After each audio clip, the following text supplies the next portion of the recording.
माया होई नागणी जगत रही डहकाए, भरमारी लोगों को, जमीर दीन ईमान डोल रहा है लोगों को। माया होई नागणी जगत रही डहकाए, जो इसकी सेवा करे उसको ही ये खाए। कबीर जी की ये दोहा है कि ये माया के जो गुलाम हैं, जो माया के पीछे अपना दीन ईमान धर्म बेच देते हैं, ये माया ही उन्हें तड़पाती रहती है, चैन की नींद कभी लेने नहीं देती। आती बड़ी सुंदर लगती है, आपको बताया ना, कैलकुलेट करते हैं यार 10,000 महीने का मिलेगा 1,20,000, क्या मिला और कहां बैठे बिठाए 20 लाख 30 लाख 50 लाख, इतने बड़े बड़े सब्ज बाग दिखाए जाते हैं। तू विदेशों में उड़ना जी, तू फला जगह उड़ना जी, तू फला करना जी, तू फला करना जी। ये नहीं पता भाई, पाप जुल्म का कुछ भी कमाओगे तिल तिल पड़ेगा भरना जी, तिल तिल पड़ेगा भरना जी। चाहे यहां रहो चाहे कहीं भी जाओ, लेख जानगे नाले ना जा बरमे न हो। कर्मों का लेखा जोखा तो हर समय हर जगह हर जीव को भोगना पड़ता है। इसलिए भाई, जो लोग माया के गुलाम बन जाते हैं उन्हें समझ नहीं आती, क्योंकि वो माइंड वाश इस तरह से किया जाता है, इस तरह से उनको शिक्षा दी जाती है, ऐसी ऐसी बातें की जाती हैं कि आदमी का दिन मान डोल जाता है कि हाँ यार बैठे बैठाए पैसा मिल रहा है, ना कुछ करना पड़े, बड़ी गाड़ियां होंगी, हवा में उड़ार होगा, इत्यादि इत्यादि इत्यादि। पर भाई ये नहीं पता, पाप जुल्म ठगी बेईमानी रिश्वतखोरी की दौलत कभी किसी को चैन की नींद नहीं सोने देती। बाकी तंदुरुस्ती तो दूर की बात, डर लगा रहता है, परेशानियां बढ़ती चली जाती हैं, सारी जीवन की आजादियां खत्म हो जाती हैं। इसलिए कभी भी पाप जुल्म की दौलत ना कमाओ, मेहनत करो, कड़ा परिश्रम करो, तो मालिक की कृपा दृष्टि के काबिल बनते जाओगे। इस बारे में लिखा बताया है, धन माल और सब सामग्री शरीर के साथ संबंध रखती हैं और साथ जाने वाली चीजें नहीं। कारों जैसे 40 खजानों के बादशाह रावण जैसे सोने की लंका रखने वाले इस दुनिया से साथ क्या ले गए? लंका गढ़ सोने का भया, मूर्ख रावण क्या ले गया? सोने की लंका। आप चंद नोटों के लिए बहक जाते हैं, सोने की लंका। आज किसी के मकान है क्या गोल्ड का? नहीं है। बनाने की हिम्मत है लोगों में, इतना पैसा होगा लोगों के पास, काला धन जिसे कहते हैं, लेकिन बनाते नहीं, चक्कर पड़ जाएगा। तो उसके पास तो उसकी सारी नगरी सोने की थी। आज फन्ने खां से फन्ने खां भी सोने के कमरे में नहीं सो सकता, उस रावण के नौकर भी सोने के कमरों में सोया करते थे।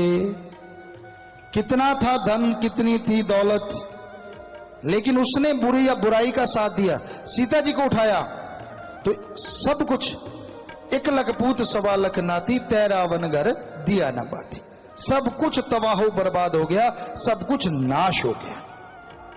तो इसलिए भाई, किसी के चक्कर में ना पड़ो, दौलत के चक्कर में ना पड़ो, ठगी बेईमानी रिश्वतखोरी ना करो, ये बर्बाद कर देगी और कभी चैन की सांस नहीं लेने देगी। तो आपके सवालात काफी आ चुके हैं, तो शुरू करते हैं। हाँ जी, चलिए ध्यान से सुनते रहिए, हो सकता है आपका भी सवाल हो और ये जवाब आपका भी जवाब हो। जी। धन धन सतगुरु तेरा ही आसरा, सुखचैन बठिंडा से। प्यारे पिताजी, क्या सिफारिश लगवाना भी रिश्वत का ही रूप है जी? किसी आदमी को कह देना आपका जानकार है, यार मेरा काम करवा देना, मैं इसके काबिल हूं, ये बात कहना हमारे ख्याल से गलत नहीं है। बाकी आप किसी और तरीके से लगाते हैं तो गलत है। इन्होंने नाम नहीं लिखा, इनका प्रश्न है, पिताजी मेरा मन इधर उधर भटकता है, ऐसा क्यों है? सुमन करो, मन हमें हर किसी का भटकता है, सुमन एकमात्र तरीका जिससे काबू होगा। प्रकाश इंसान। प्यारे पिताजी, एक अर्ज है कि जब एक आदमी निंदा करता है तो वह सरेआम करता है, और जब वह माफी लेने के लिए दरबार में आ जाता है तब उसे माफी अकेले में दिलवा दी जाती है, जो कि साथ संगत को पता ही नहीं चलता जी। उसको माफी साथ संगत के बीच में ही दी जानी चाहिए जी। जी बेटा, हम तो जैसे भी कोई मिलता है और हमें कह देता है पिताजी माफ कर दो, हम माफ कर देते हैं। हम तो किसी को बुरा नहीं कहते, क्योंकि हमारा काम ही नहीं किसी को बुरा कहना या बुरा करना। कमलेश इंसान। पुजप्ता जी, मेरी सगी बहन ने चोला छोड़ा, उसके बेड से मुझे 50,000 के नए नए नोट मिले, सो उसको मैं क्या करूं, वो बहुत गरीब थी और इतने नोट तो उसको आप जी ने ही भेजे हैं जी। बेटा उस पैसे का अगर वो चोड़ा छोड़ चुकी हैं तो उनके नाम पे कोई भलाई का कार्य है जो हर इंसानियत के लिए अच्छा हो, ऐसा कोई कार्य शुरू कर सकते हैं अगर आप भलाई का कार्य करना चाहते हैं। Rachna Chhabra, RAS, deputy director, ICDS Sri Ganganagar. आदरणीय पिताजी, मैं प्रशासनिक सेवा से हूं एवं उप जिला कलेक्टर पदमपुर व सहायक कलेक्टर श्री गंगानगर के पद पर कार्य कर चुकी हूं। कई बार हमें अस्पतालों में लावारिस छोड़ दी गई बेटियां मिलती हैं जिन्हें अपनाने के लिए कोई तैयार नहीं होता। आप ऐसी बेटियों को शाही बेटियां कहते हैं, वह पालन पोषण देते हैं। कृपया इस प्रकार के अनेक प्रोजेक्ट्स जो चल रहे हैं उनके बारे में समस्त प्रशासनिक अधिकारियों को लिखित लिटरेचर भिजवाएं ताकि ऐसे जरूरतमंदों को वो आप तक भिजवा पाएं। आपने नशा मुक्ति हेतु शानदार कार्य किया है। उप जिला कलेक्टर पद पर कार्य करते हुए मैंने अनुभव किया कि ब्लॉक के ऐसे मोहल्ले हैं जहां गरीबी का सबसे बड़ा कारण नशा है। यदि वहां शाम को गुजरा जाए तो मार खाती औरतें और बिलखते बच्चे आमतौर पर देखे जा सकते हैं। हमारा सफेद पोस्ट समाज उन्हें गंदी बस्ती, धक्का बस्ती कहकर किनारा कर लेता है, लेकिन कृपया आप हर शहर में टास्क फोर्स गठित कर इन मोहल्लों को चिन्हित कर यहां से नशा दूर करें ताकि बच्चों को अच्छा भविष्य मिले। मैंने एसडीएम रहते हुए आपकी ग्रीनेस फोर्स के सहयोग से अस्पताल की सफाई, ऑपरेशन कैंप इत्यादि आयोजित करवाए। उनका कार्य देखकर मैं सैल्यूट करना चाहती हूं। आप कृपया मेरे इन सुझावों पर गौर फरमाएं जी। जी बेटा, आपका एक एक सुझाव बहुत ही जबरदस्त है बेटा, और आपको आशीर्वाद, आप यहाँ भी हैं बेटा, आपको बहुत आशीर्वाद। और जिम्मेवार इसको नोट कर लें और इसको जल्दी से जल्दी लागू करें। क्यों साथ संगत जी, आप चाहते हैं ऐसा हो? आप अकेले नहीं बेटा, देखिए आपके इस सुझाव के साथ पूरी साथ संगत सब लोग और जल्दी से जल्दी लागू करेंगे। जी बेटा, नीचे कर लीजिए हाथ।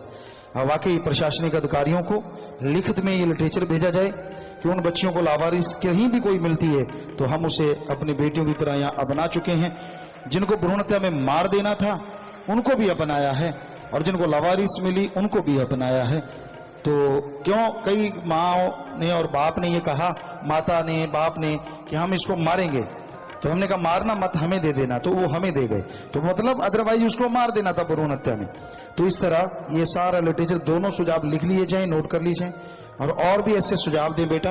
आपका बहुत स्वागत, भगवान आपको बहुत खुशियां बख्शे। इन्हीं धन धन सतगुरु तेरा ही आसरा। प्यारे सतगुरु जी की प्यारी साथ संगत जी, आप जी को यह वीडियो कैसा लगा कमेंट करके जरूर बताएं और जुड़े रहें हमेशा इसी तरह अनमोल वचन के साथ। और अगर अभी तक अनमोल वचन चैनल को सब्सक्राइब नहीं किया है तो चैनल को सब्सक्राइब जरूर करें और जुड़े रहें हमेशा अनमोल वचन के साथ, क्योंकि हम आपको दिखाते हैं अच्छा और सच्चा। मिलते हैं जल्दी एक नई वीडियो के साथ, तब तक के लिए धन्यवाद। धन धन सतगुरु तेरा ही आसरा।